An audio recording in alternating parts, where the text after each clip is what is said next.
तो आज हम टॉपिक स्टार्ट करते हैं cardiac markers. Cardiac markers are biomarkers measured to evaluate heart functions, also known as cardiac enzymes. Cardiac markers को हम बायोमार्कर्स भी बोलते हैं। बायोमार्कर्स ऐसे केमिकल्स या कंपाउंड्स को बोलते हैं जो किसी भी ऑर्गन के फंक्शन को चेक करने के लिए यूज किए जाते हैं। तो कार्डियक मार्कर्स वो बायोमार्कर्स हैं जो किसके फंक्शन को यूज करने के लिए मेजर किए जाते हैं या चेक करने के लिए, हार्ट फंक्शन, दिल के फंक्शन को चेक करने के लिए कार्डियक मार्कर्स यूज होते हैं। कार्डियक मार्कर्स को हम कार्डियक एंजाइम्स भी बोलते हैं और इनमें क्या क्या इंक्लूड है? Creatine kinase, myoglobin, troponin. लेकिन आप ये याद रखें कि कई कार्डियक एंजाइम्स जो हैं वो कार्डियक मार्कर्स हैं, लेकिन तमाम कार्डियक मार्कर्स कार्डियक एंजाइम्स नहीं हैं, क्योंकि जैसे कि क्रेटिन काइनेस ये एक एंजाइम है, लेकिन मायोग्लोबिन और ट्रोपोनिन ये एंजाइम्स नहीं हैं। इसलिए आपको कार्डियक मार्कर और कार्डियक एंजाइम का जो डिफरेंस है वो मालूम होना चाहिए। Historically LDH was also used but it is non specific. पहले LDH जो है वो भी as a cardiac enzyme use होता था, जो आपको मालूम है, लैक्टेट डिहाइड्रोजिनेज एंजाइम। तो लेकिन अब वो यूज नहीं होता क्योंकि वो इतना स्पेसिफिक नहीं है हार्ट के डिसफंक्शन को चेक करने के लिए या किसी भी हार्ट एबनॉर्मेलिटी को चेक करने के लिए। इसके अलावा पहले AST एस्पार्टेट ट्रांसमाइनेज जो है वो भी यूज होती थी, जिसे हम SGOT भी बोलते हैं, एंजाइम हार्ट फंक्शन को चेक करने के लिए, लेकिन वो भी अभी यूज नहीं होती क्योंकि वो इतनी स्पेसिफिक नहीं है।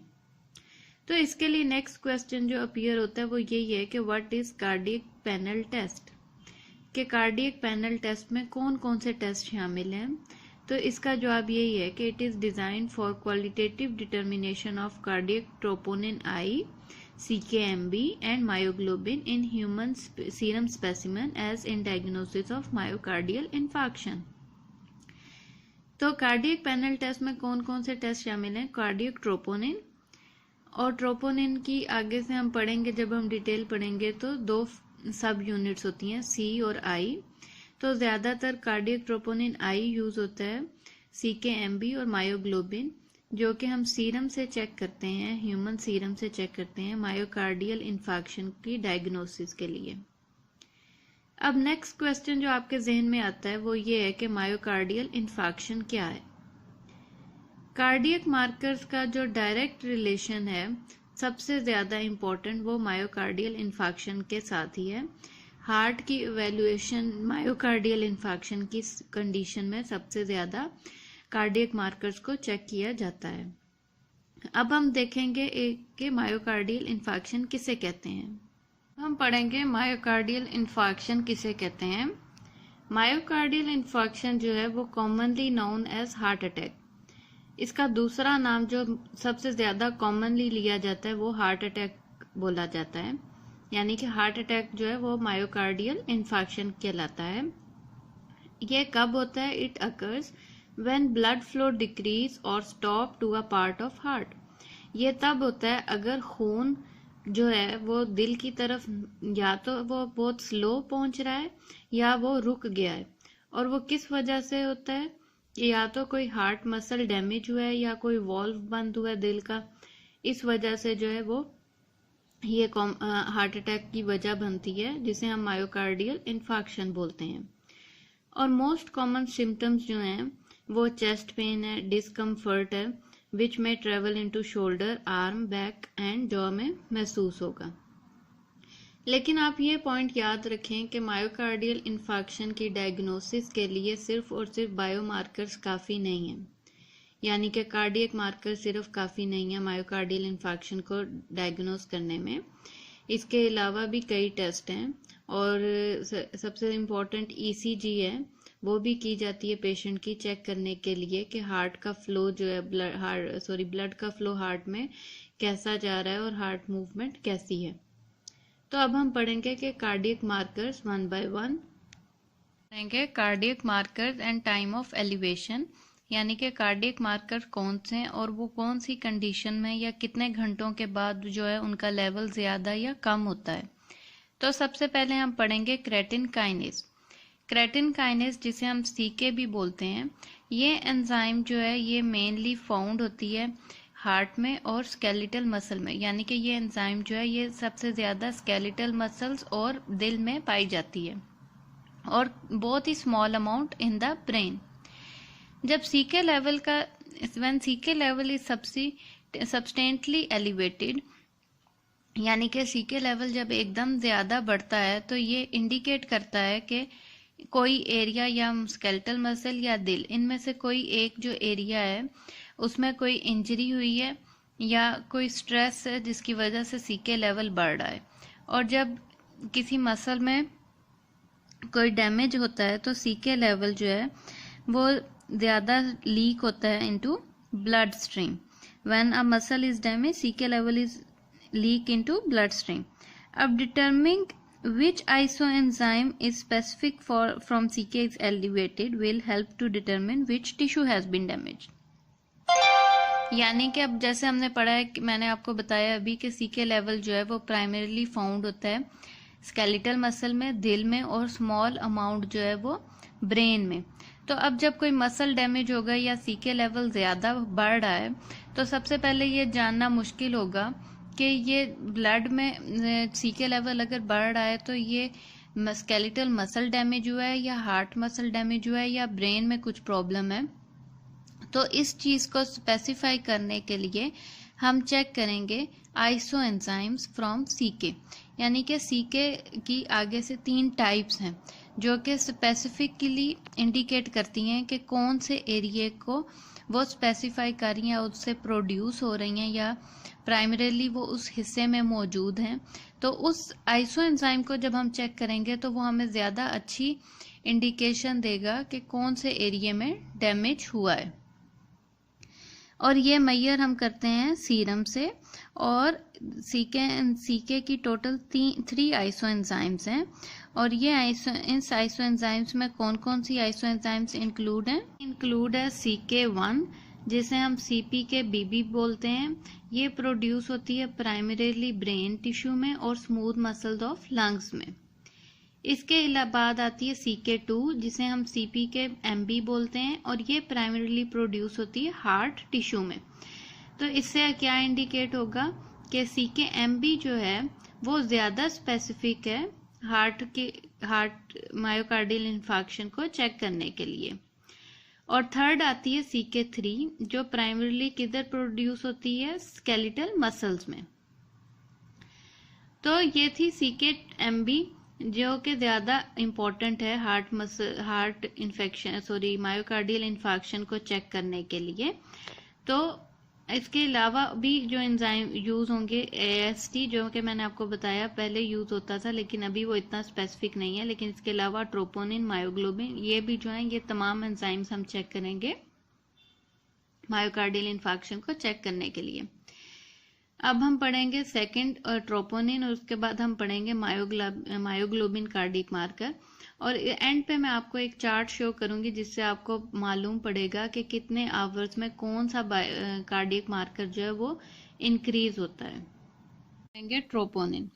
ट्रोपोनिन जो है ये प्रोटीन बाय नेचर है और फाउंड होती है स्केलेटल मसल और हार्ट मसल्स में। और there are actually 3 type of troponin. आगे से ट्रोपोनिन के भी 3 सब यूनिट्स हैं C, I और T। और सब ग्रुप ऑफ दीज इनको हम ऐसे भी बोलते हैं कार्डियक ट्रोपोनिन I और कार्डियक ट्रोपोनिन T। जो I और T हैं ये सबसे ज़्यादा स्पेसिफिक हैं हार्ट मसल फाइबर में मौजूद होते हैं, इसलिए ये ज़्यादा स्पेसिफिक भी हैं मायोकार्डियल इन्फार्क्शन को चेक करने के लिए। सो ट्रोपोनिन जो है वो सबसे ज़्यादा इम्पोर्टेंट कार्डियक मार्कर है। When there is a damage to the heart muscle, cardiac troponin are released into the blood. जब भी हार्ट मसल में कोई भी डैमेज होगा तो कार्डियक ट्रोपोनिन्स जो हैं T और I ये जो हैं ये ब्लड में रिलीज होंगी। तो ये जो दोनों ट्रोपोनिन है, thus the 2 cardiac troponin are used to determine whether a person has myocardial infarction or some injury to the heart muscle। तो ये दोनों जो है आई और टी, ये दोनों इम्पोर्टेंट है चेक करने के लिए कि आया उस शख्स में जो है वो कोई हार्ट अटैक का प्रॉब्लम है या उसमें कोई हार्ट में कोई इंजरी हुई है जिसकी वजह से ट्रोपोनिन का लेवल जो है वो इंक्रीज हो रहा है। एक ट्रोपोनिन जो है वो टिपिकली मेजर्ड होती है दूसरे बायोमार्कर्स के, कार्डियक बायोमार्कर के साथ साथ CK-MB और मायोग्लोबिन।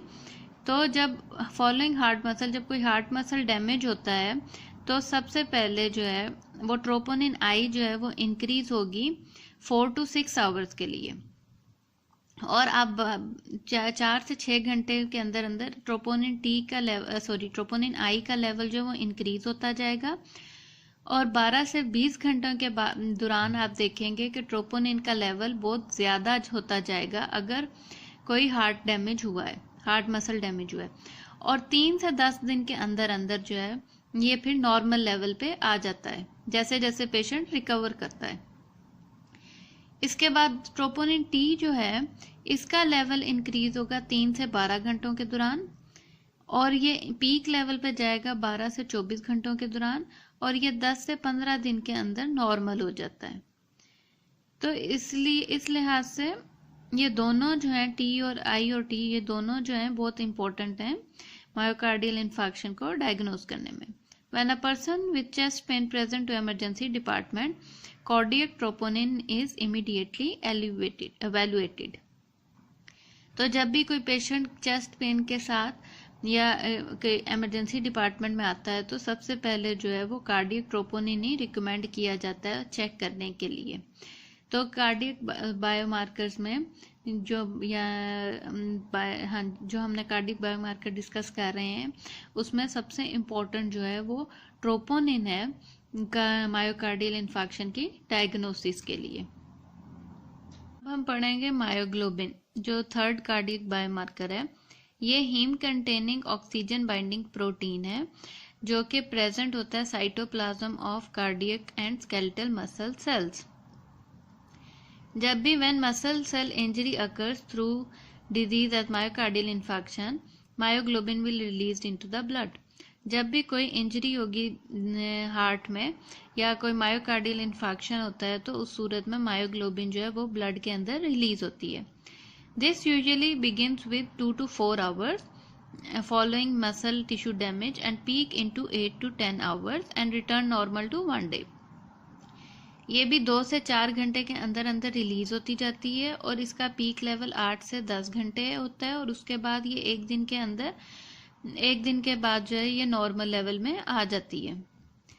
तो अब हम देखेंगे कि जो हमने डिस्कस किए हैं कार्डियक मार्कर CK-MB, मायोग्लोबिन और ट्रोपोनिन आई।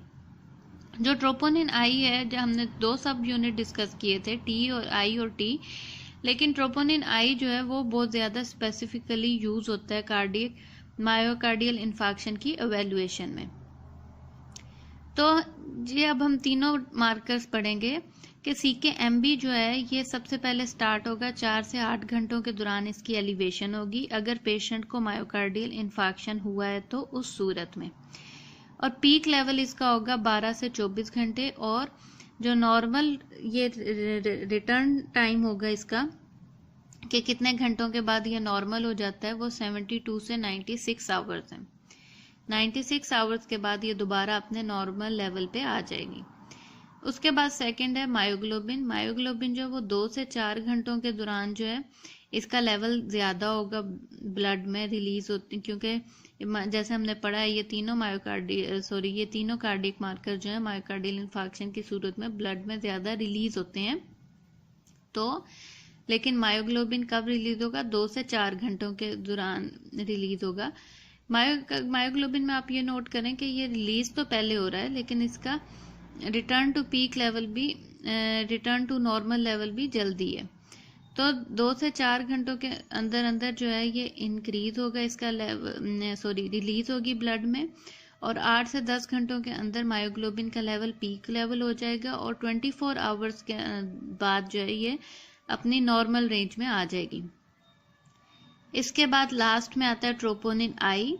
ट्रोपोनिन आई जो है इसका इनिशियल एलिवेशन होता है 4 to 6 आवर्स, 4 से 6 घंटों के अंदर जो है ये ब्लड में रिलीज होना शुरू हो जाती है, और 12 घंटों के अंदर ये पीक लेवल पे पहुंचती है और 3 से 10 दिन के अंदर जो है ये रिटर्न हो जाती है अपनी नॉर्मल लेवल पे। तो ये थे कार्डियक मार्कर जो हमने आज डिस्कस किए हैं। आई होप कि आपको कुछ ना कुछ कॉन्सेप्ट जरूर इससे समझ आ गया होगा कार्डियक मार्कर्स के मुतालिक।